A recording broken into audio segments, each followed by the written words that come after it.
Olá, sejam bem-vindos a mais um Empower Convida. Hoje nós estamos recebendo aqui o Carlos Gustavo Poggio, que eu já vou apresentar. Eu sou o Rogério Schmidt, falando aqui de São Paulo, a Vera Galante falando de Brasília. O Carlos também está aqui em São Paulo. O Carlos Gustavo Poggio é professor de Relações Internacionais da FAAP. A gente vai conversar nesse Empower Comenta sobre toda essa crise aí envolvendo a saída dos Estados Unidos do Afeganistão, a repercussão internacional, possíveis respingos aqui para o Brasil. Carlos, seja bem-vindo. Eu só queria passar a palavra primeiro para a Vera, porque esse programa de hoje também corrige uma injustiça que a gente cometeu no passado, não é, Vera? Pois é. O Carlos foi nosso primeiro convidado, a gente estava falando ainda de eleições dos Estados Unidos, né? Parece que faz tanto tempo. Muita coisa já aconteceu desde então. O Carlos é uma das poucas pessoas no Brasil que estuda realmente os Estados Unidos. Ele é, na minha opinião, talvez o que melhor conhece política dos Estados Unidos. E nós convidamos para um programa que acabou que ficou muito rasinho, a gente não conseguiu explorar o Carlos como a gente gosta de explorar os nossos convidados. Então, hoje nós convidamos para um programa só dele para ele ser bem explorado por nós, para proveito de todos que nos assistem, né? Porque o Carlos sempre tem muita coisa a falar sobre os Estados Unidos e toda a sua política interna e externa também. Não é, Carlos? Seja, de novo, muito bem-vindo. É um prazer enorme ter você aqui nesse novo formato, um programa com você, né? Nós dois vamos ficar aqui te ouvindo, depois a gente faz umas perguntinhas, porque a gente não se aguenta também, tá bom? Obrigado, Vera, sempre muito generosa comigo. A Vera é sempre muito elegante comigo, né? E Rogério, prazer estar aqui. Prazer estar aqui presente de novo, conversando com vocês, né? Estive lá presente lá no comecinho, né? Quando começou esses programas, sempre com muito prazer, sempre um papo muito bacana, e sempre bom ter essa troca com vocês, né? Nesse momento que é um momento delicado da administração Biden, né? Eu diria que talvez a pior crise dessa curta administração Biden até agora, né? Porque é uma crise que tem repercussões domésticas importantes, né? Repercussões do ponto de vista que nós já vimos da própria popularidade do Biden, porque, veja, não é que a popularidade dele caiu porque a retirada do Afeganistão foi uma coisa meio atrapalhada. A popularidade dele caiu porque a imagem dele passou a ser arranhada, porque o Biden ele vendia uma imagem de competência, né? Vendia uma imagem de alguém que tinha controle profissional sobre a política externa norte-americana, ou seja, alguém que iria substituir o Trump, né? Que tinha uma política meio atrapalhada, né? Não tinha uma estrutura do Departamento de Estado muito boa, trocou muito de secretário de Estado por alguém que, teoricamente, seria mais profissional nesse ramo, né? Então, acho que, fundamentalmente, é uma questão de imagem aqui importante, né? Então, teve um custo político grande para o Biden esta retirada do Afeganistão. Uma coisa que eu tenho dito, né, talvez seja importante a gente também só reforçar isso para quem está assistindo, uma diferença importante entre a decisão política de sair do Afeganistão, né, essa é uma decisão perfeitamente defensável, e o Biden foi até, você pode até fazer um argumento que ele foi muito corajoso de levar isso adiante, né, da forma que levou, porque ele já é talvez o terceiro presidente que tenta sair do Afeganistão, né, quer dizer, essa é uma saída que pareceu muito atrapalhada e rápida, mas na verdade foi uma saída em câmera lenta, né, é uma saída que está nos últimos 10 anos sendo discutido isso no Afeganistão, né? A característica dessas guerras americanas, né? O Vietnã teve isso também, né? O Vietnã, durante alguns anos, ficou uma discussão sobre como sair, né? O slogan do Nixon de eleição era paz com honra, né? Então, já se falava muito nessas questões, né? Então, a decisão política, tudo bem, a discussão não é essa. Podemos discutir isso também, mas a questão é a execução, né?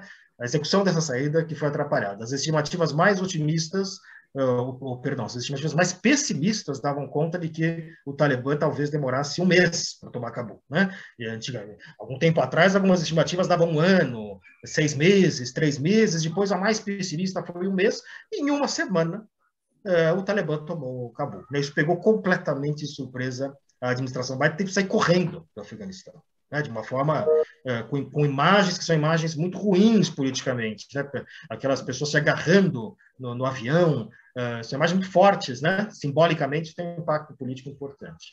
Então, acho que tem um custo doméstico. Eu não tenho certeza se esse custo doméstico vai ser de longo prazo, né? Não tenho certeza se esse custo doméstico vai custar ao Biden alguma coisa nas eleições de meio de mandato no ano que vem, né? Pode custar, pode não custar, é difícil de dizer. Normalmente, política externa não pesa muito na decisão do eleitor americano, né? Mas nesse caso não é uma questão apenas de política externa, é uma questão, de novo, de imagem, né? A imagem de Biden se desgastou, né? A imagem de competência que ele vendia se desgastou. Então, houve um desgaste muito grande do ponto de vista doméstico. E houve um desgaste que, ao meu ver, me parece esse sim, mais grave, de mais longo prazo, talvez, que é um desgaste externo junto aos aliados americanos. Os europeus não estão e não ficaram nada satisfeitos com a forma que aconteceu essa saída americana, que, dentre outros problemas, parece que houve muita pouca consulta aos aliados europeus, né? Pelo menos é essa percepção e essas declarações que têm vindo de diversas capitais europeias, né? A comparação que os britânicos têm feito não é com o Vietnã, eles têm feito comparações com a crise de Suez dos anos 50, né? Que foi uma crise no qual os Estados Unidos não deram apoio aos seus aliados Inglaterra e França e criou uma cisão aí importante entre os aliados ali nos anos 50, com França e Inglaterra tirando conclusões bastante distintas do episódio, mas que, de alguma forma, mexeu ali com as alianças dos Estados Unidos com seus principais parceiros, né? Então, há uma sensação muito ruim na Europa, a Europa que julgava estar respirando aliviada com a saída do Trump, né? Porém desconfiada, porque, veja, os europeus estavam aliviados com a saída do Trump, mas estavam desconfiados que os Estados Unidos são um país, ou, afinal de contas, tornaram-se um país capaz de eleger o Trump. Isso é um problema para os europeus. Eles elegeram uma vez, nada impede que lá na frente elejam novamente, né? Ou alguém parecido. E isto gerou uma desconfiança muito grande. O Trump é o primeiro presidente do pós-guerra a claramente articular algumas ideias que são bastante contrárias a tudo que os Estados Unidos defendeu, né, no pós-guerra, e parte dessas ideias é a inviolabilidade, a centralidade da aliança com a Europa, né, que forma aí grande parte dessa construção da ordem internacional dos Estados Unidos no pós-Segunda Guerra. Então, os europeus que já estavam desconfiados, o Biden entra com um discurso bastante positivo para os europeus, mas na prática se provou que não fez jus ao discurso, né? A prática foi vista como uma retirada unilateral dos Estados Unidos. E se vocês viram o discurso do Biden depois do atentado que houve que matou os americanos, foi um discurso muito similar ao do Bush, né? Nós vamos pegá-lo, nós vamos atrás de vocês, na hora, the time of our choosing, esse tipo de coisa, né? Então tem uma situação muito ruim. Os europeus acabaram de colocar agora restrições à viagem de americanos vindo para a Europa, recolocaram isso. Eu até acabei de colocar no Twitter. Pode ser só uma coincidência, isso aconteceu agora, né? Variante Delta, não sei o quê, ou pode não ser uma coincidência, pode ser uma mensagem, né? Não sei, estou aqui especulando, né? Mas o fato é que há custos do ponto de vista externo para o Biden. Então, acho que, em linhas gerais, para a gente começar a nossa conversa, eu gostaria de destacar essas duas questões, né? Quer dizer, os custos domésticos e externos para a administração Biden da forma com que a retirada aconteceu. Você acha que tem algum reflexo? O Brasil pode se ressentir desse imbróglio todo ou não? Eu tenho dificuldade na atual configuração da política externa brasileira, né, encontrar algum tipo de problema maior, né, dos que já criados pelo nosso próprio governo, né? Recentemente saíram notícias que a administração Biden ficou um pouco... o Bolsonaro se encontrou, né, com o representante, com o assessor de segurança nacional do Biden, né, com o representante da América Latina, e, ao que consta, não foi a imagem que saiu deste encontro não foi das mais positivas, né, com o Bolsonaro repetindo questões de fraude, etc., o que cria uma série de problemas. Então, eu quero dizer o seguinte, o Bolsonaro, assim como o Trump, ele não se vê como um líder de partido ou um líder de Estado. Ele se vê como líder de um movimento, né? E ao se ver como líder de um movimento, ele opera numa lógica distinta. Então, não é, quer dizer, a sua pergunta, Vera, a gente teria que analisar dentro de uma questão assim, regular, normal, tradicional, que impactos que teriam e tal. Mas nós temos uma situação tão fluida, complexa e bizarra, né, que fica difícil, né, a gente auferir exatamente quais são os impactos para o Brasil nesse sentido. Né? Não sei, eu não sei o que o Bolsonaro achou disso. Né? Não sei se o Bolsonaro gostou de ver o Biden sendo mal visto. Pode ter gostado, né? Parece que ele não é muito fã do Biden. Outro dia, semana passada, ele falou que, acho que uma entrevista recente, não, eu torci para outro candidato lá e tal. Então é difícil, né, Vera, a gente analisar essas coisas, isolar, né, isolar os impactos. Né? Certo. Ô, Carlos, eu queria também, lá na frente, fazer uma outra pergunta que afeta aqui o Brasil, mas eu não resisto, como sou leigo no assunto. Como você vê o Afeganistão nos próximos 5 anos? Sei lá, você acha que a chegada do Talibã ao poder será duradoura, será permanente? Rogério, o que eu tenho dito é o seguinte: agora começa a parte difícil para o Talibã. Né? A parte fácil do Talibã foi expulsar os Estados Unidos. A parte difícil agora é governar o Afeganistão. Né? Veja que eles governaram o Afeganistão por um período muito curto, né? Meados dos anos 90, cerca de 4, 5 anos, entre 96 e 2001, né, quando eles foram derrubados. Então, portanto, não tem aí uma experiência muito larga em termos de governança, e mesmo quando eles governaram, e até eu escrevi um artigo para o Estadão, eu botei governaram em aspas, né, porque eu falei que governar quer dizer, não é exatamente a palavra, porque além de não exatamente ser um governo, eles não governaram o país como um todo. Né, nunca conseguiram controle no país como um todo. É um país muito difícil para você estabelecer algum tipo de governo centralizado. Isso, aliás, foi um erro básico dos americanos. Né? É um país muito complicado do ponto de vista geográfico, do ponto de vista étnico, do ponto de vista histórico, né? Um país que sofreu invasões estrangeiras. Então, é um país difícil de ser governado. Né? Para além disso, há uma proliferação pelas características do Afeganistão, geográficas, né? A posição que se encontra, fragilidade estatal, etc., ele é, de fato, um imã para diversos grupos terroristas. Né? Então, ele é meio que disputado. Então, diversos grupos vão disputar isso com o Talibã. Esse atentado terrorista que a gente viu contra os Estados Unidos, que matou os militares americanos e centenas de afegãos, ele foi um ataque que teve do Estado Islâmico, né, do Afeganistão, que é inimigo do Talibã. Foi um atentado que teve como alvo duplo, né, por um lado os Estados Unidos, mas por outro lado o Talibã. Houve a ideia de mostrar o Talibã como fragilizado. Olha, eles estão responsáveis pela segurança aqui no aeroporto, então veja só como eles não conseguem essa segurança. Né? Então vai começar agora uma disputa muito forte do ponto de vista de diversos grupos que devem querer ter controle sobre o Afeganistão. O Talibã, me parece que, aliás, a curiosidade é que o Talibã, talvez, curiosamente, para a gente ter uma ideia do Afeganistão, seja o mais moderado dos grupos que estão no Afeganistão. Acho que isso nos dá uma ideia da dificuldade que vai existir a partir de agora. Né? Eu lembro que falou-se, depois da entrevista que o Talibã deu, que o Talibã estaria mais moderado. Eu não vejo nenhum sinal de moderação, ou seja, concreto. Né? Ou seja, não adianta falar, vamos respeitar as mulheres. Né? Eu quero ver exatamente o que está sendo feito. O que está sendo feito não mostra sinais de moderação.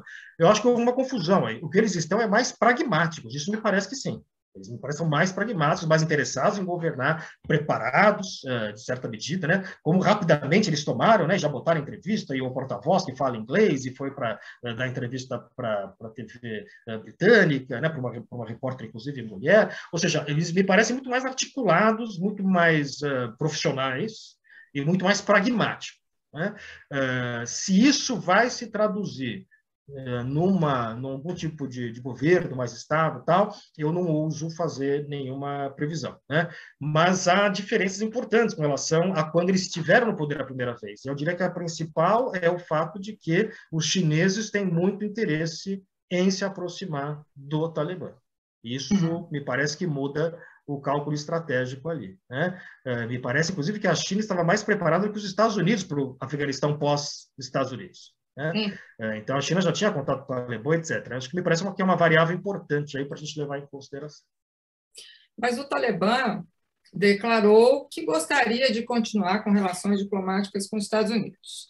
E saiu, inclusive, um artigo na Folha, se não me engano, hoje, dizendo justamente isso, que o Talibã quer continuar amigo dos Estados Unidos. Amigo eu acho difícil, mas, em todo caso, os Estados Unidos...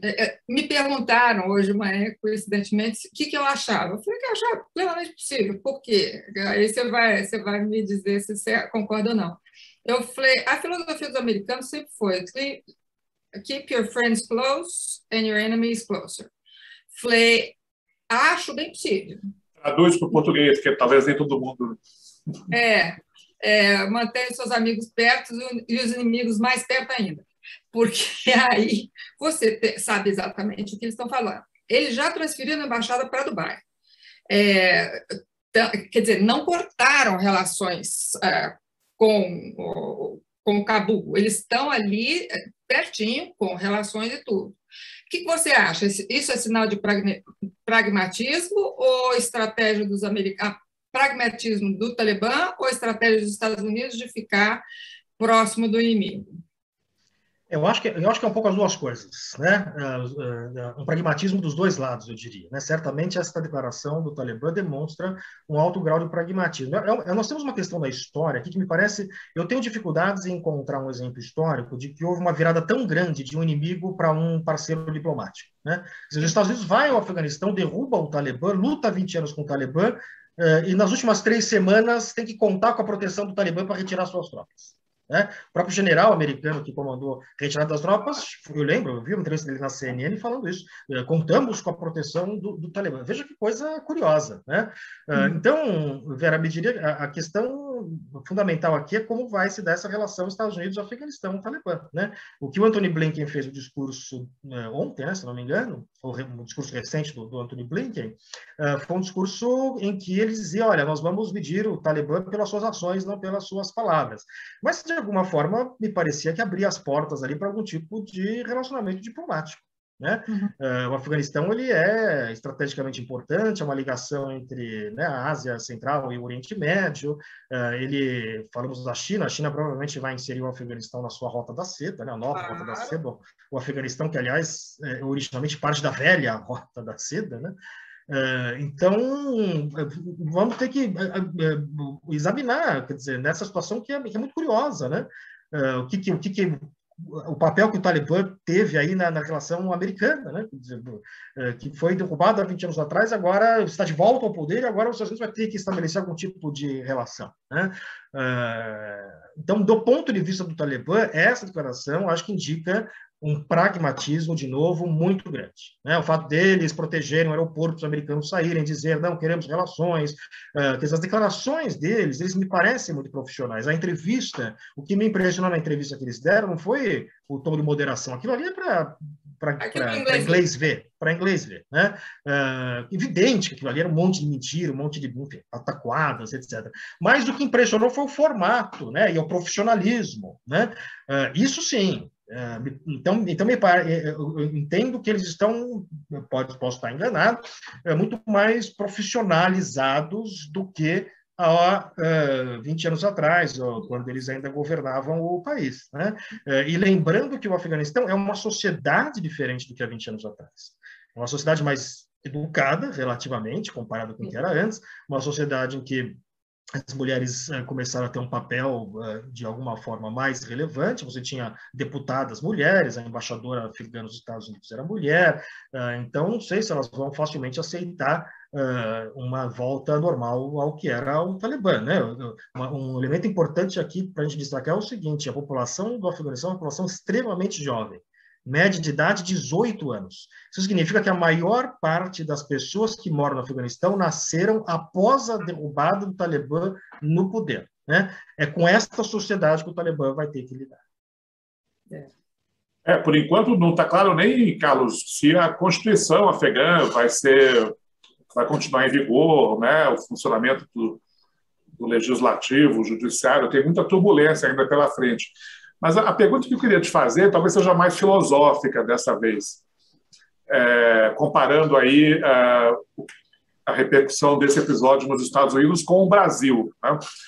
Nos Estados Unidos, nós temos hoje um presidente moderado, o Joe Biden, que sucedeu a um presidente populista de direita, que é o Donald Trump.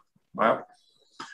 No Brasil, temos também essa perspectiva, né, do presidente atual, o Jair Bolsonaro, um populista de direita, ser sucedido por um presidente mais moderado, né? O Biden agora pegou essa batata quente aí do Afeganistão. Você acha que o Bolsonaro, em política externa, talvez não, né? Mas qual poderia ser a batata quente que o Bolsonaro pode deixar para um eventual sucessor de perfil mais moderado que o dele? Eu sei que não é exatamente uma pergunta de relações internacionais, mas acho que pode ser algo que tem a ver aí com a nossa conjuntura política aqui no Brasil de hoje, né? Rogério, eu acho que o principal legado do Trump para o Biden foi uma depreciação da cultura política norte-americana, ou seja, foi criar um grupo de pessoas significativo que olham para a democracia americana e dizem que aquilo é uma farsa. Ou seja, que o presidente é um presidente ilegítimo, que quem ganhou as eleições foi o outro, né? Isto criou um problema que não é um problema político, política externa, é um problema sociológico, né? Você está corroendo as bases ideacionais que sustentam a democracia norte-americana. Esse me parece o pior legado do Donald Trump, né? Pessoas nos Estados Unidos que passam abertamente a defender alternativas autoritárias, né? Intervenção militar, inclusive, coisa que a gente não via se falar nos Estados Unidos. Tem gente falando claramente, abertamente, em intervenção militar nos Estados Unidos, teorias da conspiração de toda sorte, que já existia, claro que já existia, mas o Trump ele destampou isso e a coisa se espalhou pela sociedade norte-americana mais rápido que a variante Delta do coronavírus, né?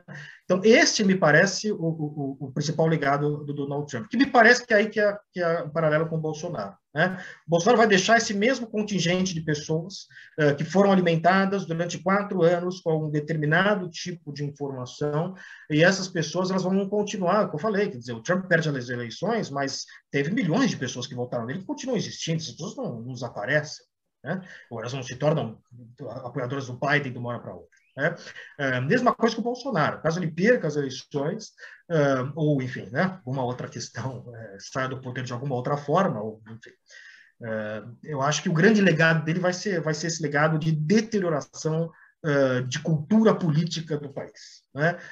Ele é o único responsável por isso? Não é, mas ele aprofundou isso de uma forma que me parece muito problemática, né? Quando você dá legitimidade a grupos que defendem alternativas fora da democracia, isto cria um problema que me parece mais grave do que qualquer outro desses que nós citamos. É muito mais grave do que o Afeganistão. Uhum. Excelente.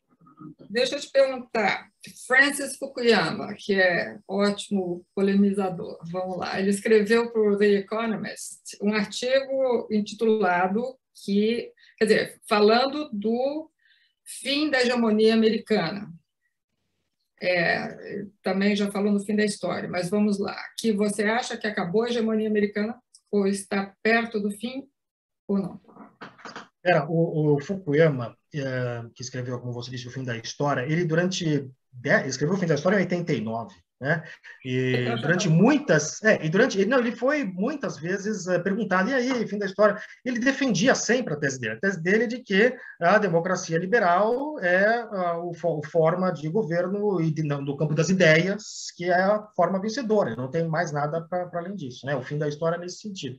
Mais recentemente, ele passou a duvidar da sua própria tese, né? E passou a duvidar justamente porque ele falou assim, tem algo que eu não havia antecipado.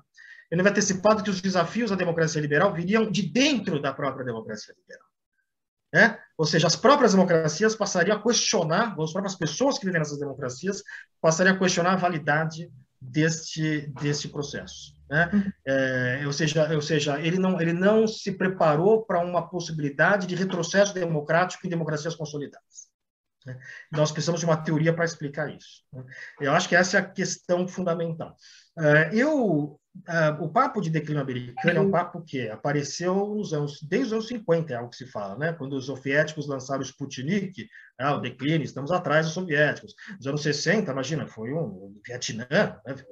Vejam que se falava da Guerra do Vietnã e do declínio norte-americano nos anos 60. Depois você teve, nos anos 70, na década seguinte, o Watergate, renúncia. Também falava-se muito em declínio norte-americano. A década dos 80 foi a década, você sabe mais do que eu, da literatura declinista, né, nos Estados Unidos. Né? Era o Japão. O Japão seria a potência que substituiria os Estados Unidos. Os 90 foi a única exceção. Os 90 e os 2000, né? Talvez a única exceção dessa ideia de declínio americano. Os 2000 foi o contrário. Os 2000, pós-2001, o que se colocou é a ideia de superimpério, império americano, etc. Né? E agora, desde meados dos 2000, né, a partir a gente começa a voltar nesse papo de declínio americano. Então, a pergunta é, dessa vez é para valer? Né? Eu acho que dessa vez há um desafio aí, que é esse que a gente está comentando aqui. Esse me parece um desafio grande. Né? Um desafio em que um número significativo de pessoas nos Estados Unidos, a esquerda e a direita, passam a questionar a democracia liberal norte-americana. Uhum. Né?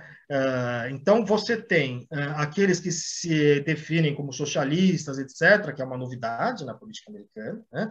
Uma novidade, isso vem para o mainstream. Não sei que é uma novidade que surgiu agora, mas é uma novidade você ter um Bernie Sanders quase 2 vezes ser quase nomeado pelo Partido Democrata. Né? E, do outro lado, você tem o Partido Republicano que está se parecendo cada vez mais com partidos da direita radical europeia. Né?